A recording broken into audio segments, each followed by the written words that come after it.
I wish I had more wishes. I wish for righteous visions. I wish for 100-gallon tanks full of tropical fishes. What's up, my wizards? Dev, SBMTG place down there. I've got a fairly highly anticipated deck today. I'm surprised it's kind of in the top 10 most anticipated decks that I've talked about so far. This is Simic Flash, and it definitely has its fan base, and has for years. This is a fairly popular deck when you can play it, and you can definitely make a very strong argument for this deck in this format. What is this? I always like to tell you before I just launch into the deck list. Simic Flash is a deck that plays, obviously, a lot of flash creatures, and throughout history it can play a couple of different ways. It can play like a tempo deck, disrupting what your opponent wants to do while also playing small creatures, chipping in damage, and stopping them from doing stuff. We're sort of doing that, but we also have another philosophy. Some Simic Flash decks will play way more like straight-up control decks. This is what we're trying to emulate in this build. You know, all of our creatures can be played at instant speed, so can all but one of our spells in the deck, and just the one copy of that one spell too.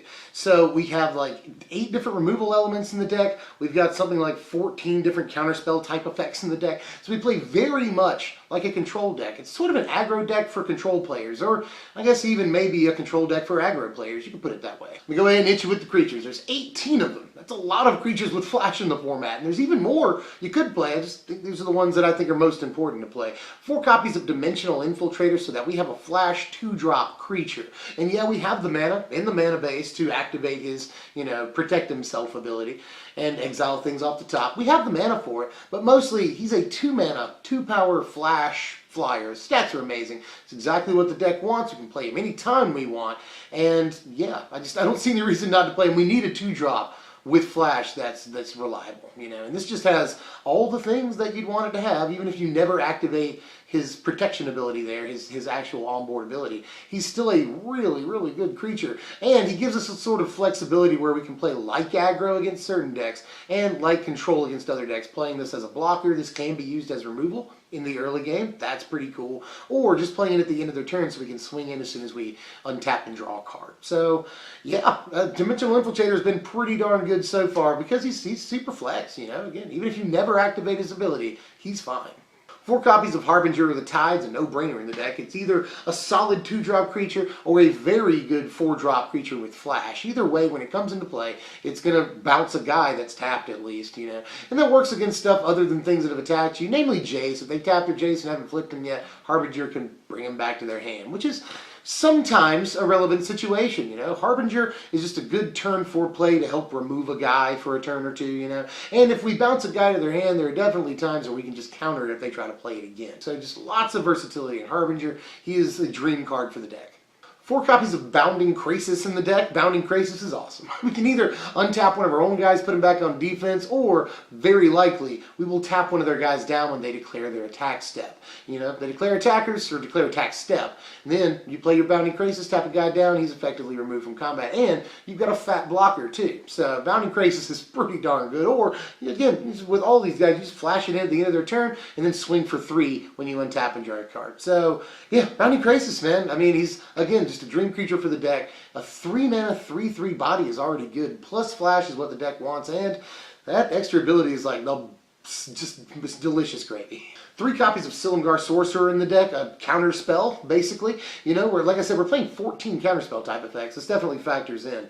Often will exploit itself, yes, but gets rid of really problematic creatures. And yeah, you can't play it till the 3rd turn, but that's still going to allow you to take out a lot of important cards in the format. If you're on the play, you can take out a Manus Rider. Any other time, you can take out Siege Rhino, Reality Smasher, Thought Knot Seer, any of the big old drowsy, really, and lots of other stuff, too. So, Kalitas, I like Silumgar Sorcerer an awful lot. Takes out a lot of the top-end threats, counterspells them, that we see on the 3rd, 4th, 5th turn. So, yeah, I like Sorcerer. 3 copies of Void Grafter to finish off the creatures. I'm counting this as a counterspell type effect too. It effectively is. Newer players, that's how the stack works. If they target one of your guys with a removal spell, you can always play Void Grafter on the stack above it. It resolves first. Give the creature they've targeted hexproof. That spell will not take effect. It'll just go to the graveyard. And that does work. Many players know that, but I've got newer players subscribed to my channel, so I want to say things like this so that they know. But Void Grafter, again, I'm counting it as a counter spell. It counters a lot of stuff, you know. Fiery Impulse, Wild Slash, Ruinous Pass, Spatial Contortion, Grasp of Darkness, Ultimate Price, a million different things. So very, very good card so far in testing. I've liked Void Grafter a lot. Not quite as much as Sorcerer, but still very fine card, and it's a great blocker too. Into the spells, we're also playing 18 spells. I like that parity between the creatures and the spells there. But we're playing, and I can go through these pretty quickly because we're playing like sort of chunks of ideas here. You know, what are our counters and what are our removal? What draws us cards? And which is very much like a control deck in its philosophy there. So let me give you the counter spells we're playing, and I'm going to go to the graphic to do so here. We're playing 1 copy of Dispel in the deck, the lowest card cost that we're playing here. 3 copies of Clash of Wills. 1 copy of Disdainful Stroke and 2 copies of Scatter to the Winds. That's a lot of cards on screen at the same time, so I'll run through. Dispel is just a great card in the format. Counters a lot of removal against our guys. Also, you know, commands and charms, just very important cards in the format. And I'd like to run 2, possibly, but I haven't decided yet here. 3 copies of Clash of Wills is really to cover our turn 2. That's very, very important to us. Although we do have something like 22 different turn 2 plays. So we've got a lot of options. But Clash of Wills effectively counters everything they could play on the second turn. And we need that because our removal is present, but it's not amazing removal. We've got 1 copy of Disdainful Stroke that counters like Siege Rhino, Ojutai's Command, most Rally the Ancestors, and a lot of other stuff. So Disdainful Stroke has been amazing. And like Big Eldrazi, stuff like that. It's really, really good card. And the Scatter of the Winds just counters everything. And it feels like another flash creature to me, you know. We can play it in response to something, make a guy, counter a spell. That's great for a deck that is essentially a flash deck. So that's all of our counter spells here. That is 8 just natural counter spells, and then basically 6 creatures that act as counter spells. So that's a lot of counter magic. The reason we're playing so much counter magic is that the colors green and blue are sort of thin on quality removal, which we need in a control deck. But we have some removal elements that we can use here that are available to us, and I'm going to go to the graphic for that again. We've got 4 copies of Spatial Contortion in the deck. We've got 2 copies of Disperse and 2 copies of Reality Shift. Disperse I do count as removal. You know, it removes a guy for a turn, and it usually keeps a guy from attacking. You know, they swing in, you disperse it. It can also take care of things that aren't creatures, obviously enchantments, planeswalkers, which can be very important, and it can also return guys to our own hand if they're somehow in danger. When we return things to their hand with Disperse, we can then counter them a lot of the times when they go to play them again. So Disperse is just an all-around good card. Spatial Contortion, we do have 10 different ways of getting colorless mana in the mana base. So it's a fairly reliable card, and Spatial Contortion has been fan-freaking-tastic. Again, I talked about this with Clash of Wills. We need something to cover our turn 2 so that we just don't get, run over. Turn 2 is a very important turn. And although we have a lot of plays on it, we need to cover it as best we can because these colors just, in this deck philosophy, just isn't great at doing that right now. So Spatial Contortion has been absolutely fantastic and takes out pretty much anything that they could possibly play on the second turn and even their third turn a lot of the time. And finally, Reality Shift has been good like it always is when I play it. I don't know why more people don't play Reality Shift. I think the card's fine. Takes care of Hangerback Walker for literally ever, and sure, they get to manifest the top card, but I'm not really that concerned in this deck with that. We have ways of blocking, we have ways of getting rid of it. I'm not that concerned, and a lot of times in this format they will manifest a card they can never flip up, which is actually better in some ways. If we hit like a Kolaghan's Command or something, they have to manifest a Kolaghan's Command, then they can never flip that up, they can never play it, that's pretty good. Also in a format with, Den Protector, Tasigur, cards like that, I like something that just removes cards from the game completely and entirely, so yes to Reality Shift, it's been good.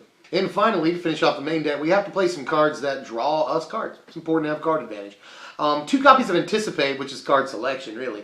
And then 1 copy of Treasure Cruise, which is straight up card advantage. Cruise is the only sorcery speed, just non-instant speed card in the entire deck. But it's usually just going to cost you 1, maybe 2 mana. 18 spells is an awful lot. So we got a lot of stuff going to the graveyard, and we are playing Evolving Wilds in the deck. So that's another thing that goes to the graveyard easily. Very easy to hit that 1 Treasure Cruise for just the 1 mana. Drawing 3 is ridiculous. And we're also playing the 2 Anticipate, obviously. I love Anticipate too. That's another card I wish people played more copies of. Because Anticipate's great. 4th, 5th turn, we can Anticipate at the end of their turn, hit one of our creatures and play it, a Dimensional Infiltrator or anything that costs 3 by the 5th turn. So that's really good. We can Anticipate in response to a spell, digging to find a counter spell that counters it. Yes, that works too, newer players. So Anticipate's just been fantastic. I've always loved this card. And here are the lands right here. Like I said earlier, 10 different ways of producing colorless mana. And I do want to go in a very, very short aside here. When I did the Eldrazi Displacer Infinite Combo video, there's a lot of people in the comments that don't quite yet understand exactly how that diamond symbol works. They think that it's a completely new type of mana. It's not. That diamond symbol is just colorless mana. So any card that taps for colorless mana or produces colorless mana, i.e. Scions, or in this case Yavimaya Coast, produces the mana needed to pay that diamond symbol. Diamond symbol and colorless mana are the same thing. I'll leave you a little link to Mark Rosewater's Tumblr post in the description if you want to check that out. But yeah, if anybody tells you that you can't use, Evolving or Yavimaya Coast to pay for, say, a Spatial Contortion, they are wrong. They are very, very wrong. Aside from that, I don't have to explain too much. Lumbering Falls is an obvious card. Yavimaya Coast is obvious. Just everything makes perfect sense, right? And here's the sideboard right here. There's Vow Redeemer. I know there's probably people like, Vow Redeemer! There's Vow Redeemer right there against the Mass Removal and stuff. They're a fairly important card against certain decks. Displacement Wave against all the tokens decks that we see in the format right now.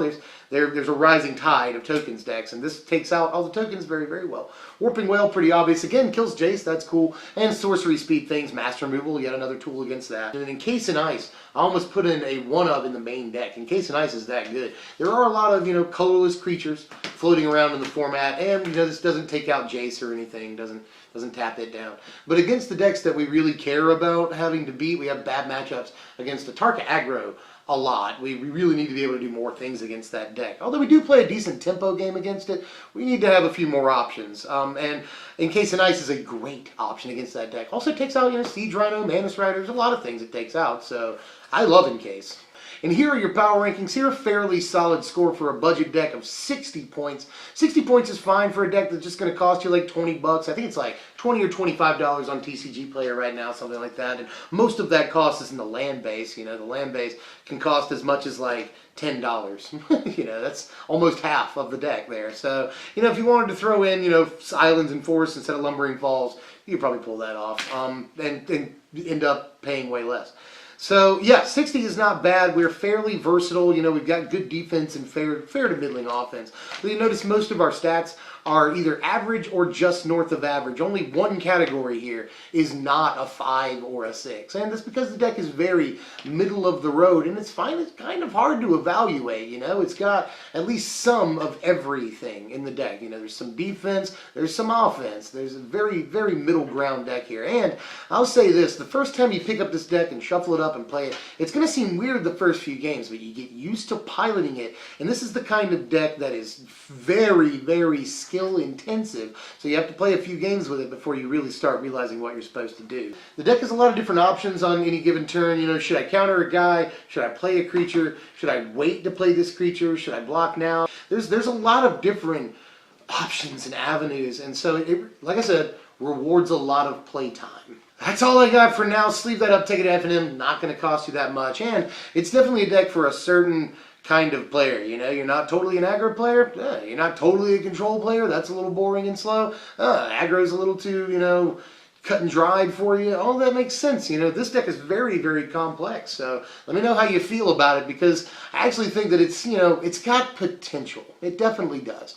But that being said, what are we doing next time? I should probably do an Eldrazi deck next time. I haven't decided on which one because I got like 4 that I'm cooking up. So let me know what you want to see even outside of Eldrazi, and I'll get to work on it because I'm working on a million different things. I should probably do like the top 10 upcoming decks like I always do, But I haven't gotten around to it because I've been really actually trying to get these out here for you guys. So if you enjoy the content that I put up for everybody, hit the thumbs up button. Just like it, share it. That's important to me. Comment, because that's even more important to me. And then sub if you're new or if you just haven't done that yet. I've been watching like a bunch of YouTube channels that I still haven't subscribed to either. I watch like every scary story from Reddit reading channel while I'm editing these videos. I haven't subscribed to any of them, so I understand not subscribing to a channel that you watch all the time, but it would really mean a lot to me if you did. That'd be awesome.